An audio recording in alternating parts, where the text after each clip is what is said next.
few months ago, when I put the engine and transmission in this chassis, I bought headers for it so I could make sure I was getting everything to fit when I did the motor mounts. Well, while I was at it, I wanted to get all the exhaust in this chassis too as I'm building the chassis, because one, I don't want to be climbing underneath it to put it in. It's nice to be able to do it when the chassis is all open.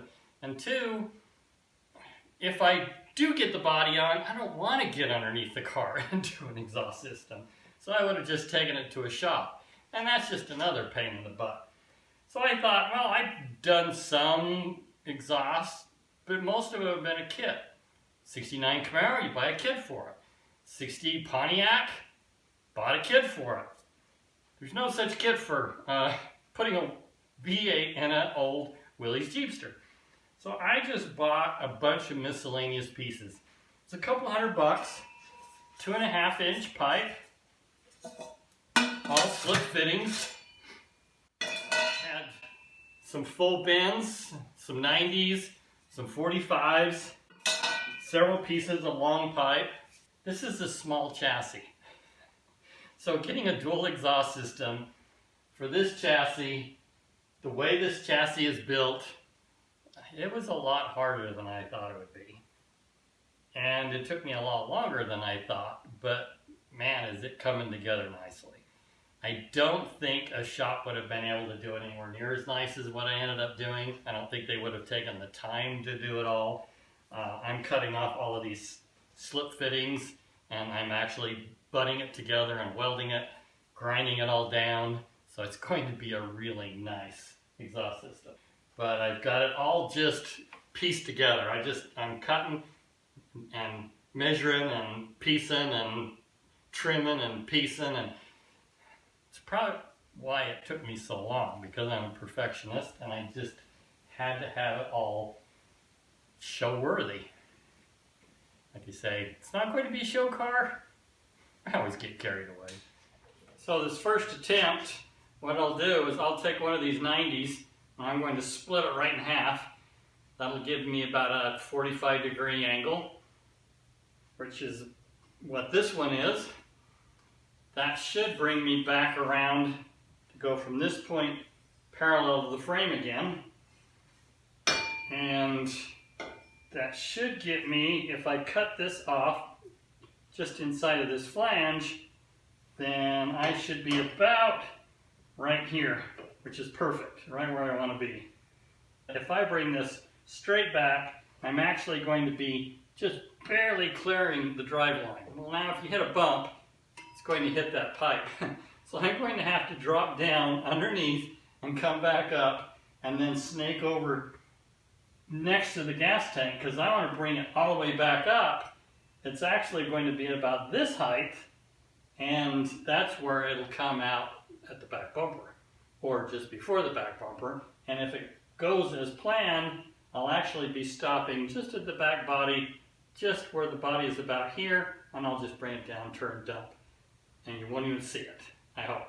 The only thing you'll see is if you get behind the car, you might be able to see the pipe as it goes underneath right here, next to the pumpkin and next to the bracketry. So we'll start by splitting this in half.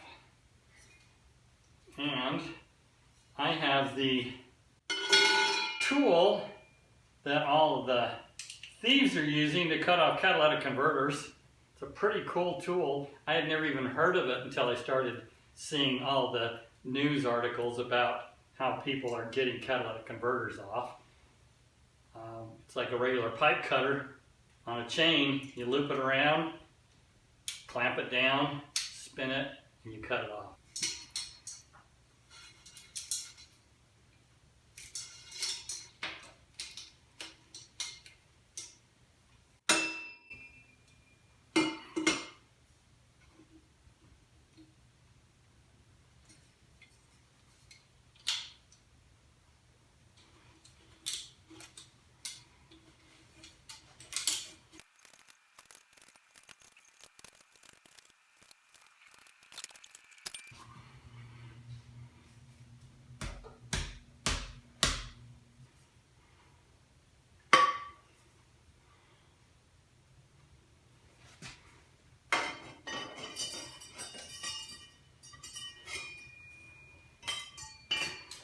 I just need to cut this one off, and I'll mark it where I want it to be cut.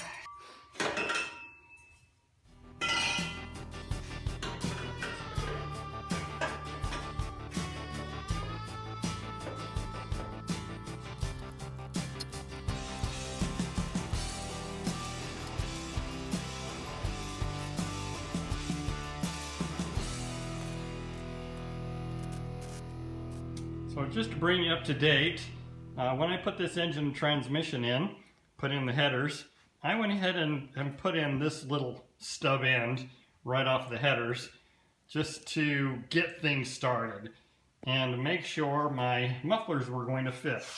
These MagnaFlow mufflers are a glass pack.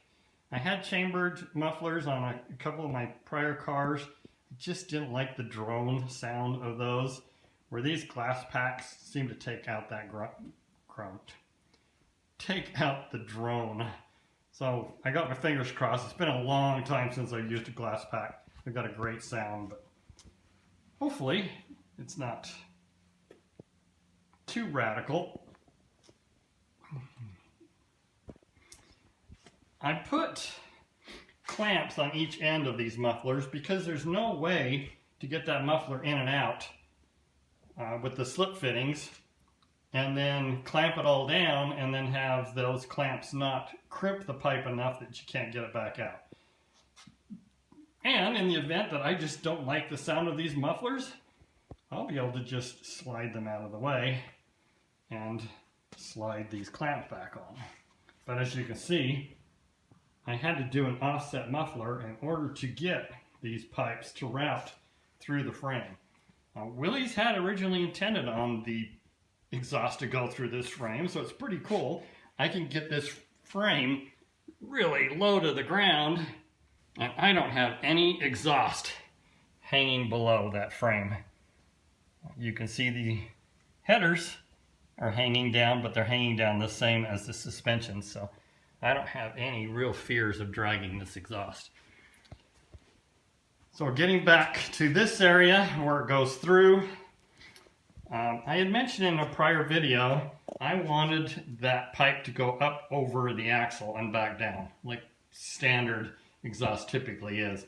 But because of these coilovers and the way the underbody of the car is right here, there was just not enough room to be able to snake it through there. So in the fashion of a lot of hot rods, I dropped underneath it instead. So when this suspension is fully dropped, there's just enough clearance right here that the axle doesn't drop down and hit the pipes. And right now I have it sitting on stands, so with what minimal weight this chassis has, I've got plenty of travel where I don't have to worry about anything hitting. And then I was able to drop underneath and go right along the gas tank and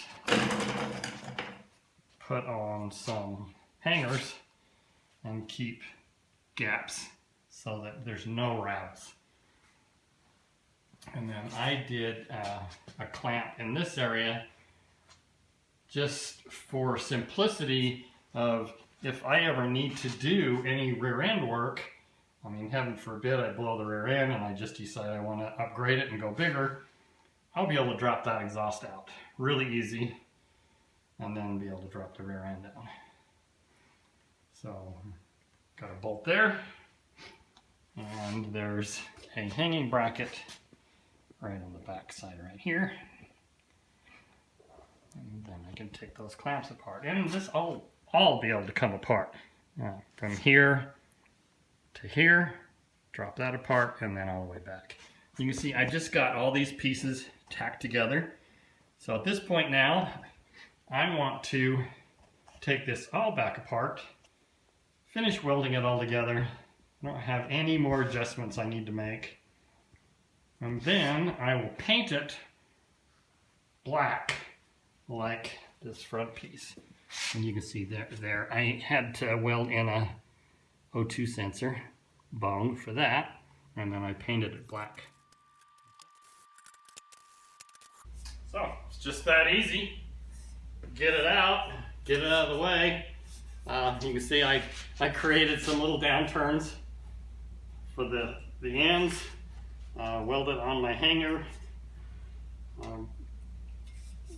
straight piece. This was a 90, this was a 45. Just kept trimming it with a pipe cutter. Had to do some creative leaning to get it to work all around there, but turned out really good. It doesn't look like that would take that long, but this really did take several hours.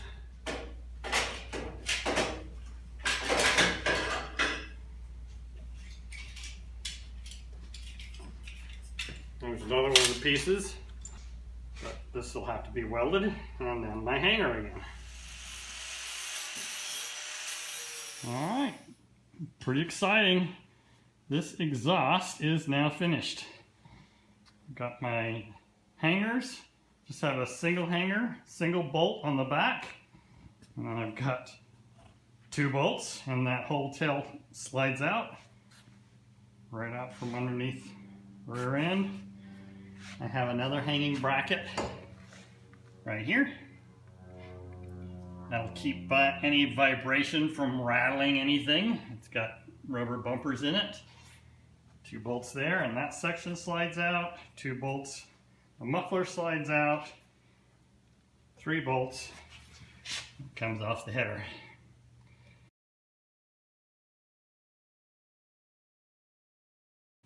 It's all painted up. I used high heat black paint for this exhaust.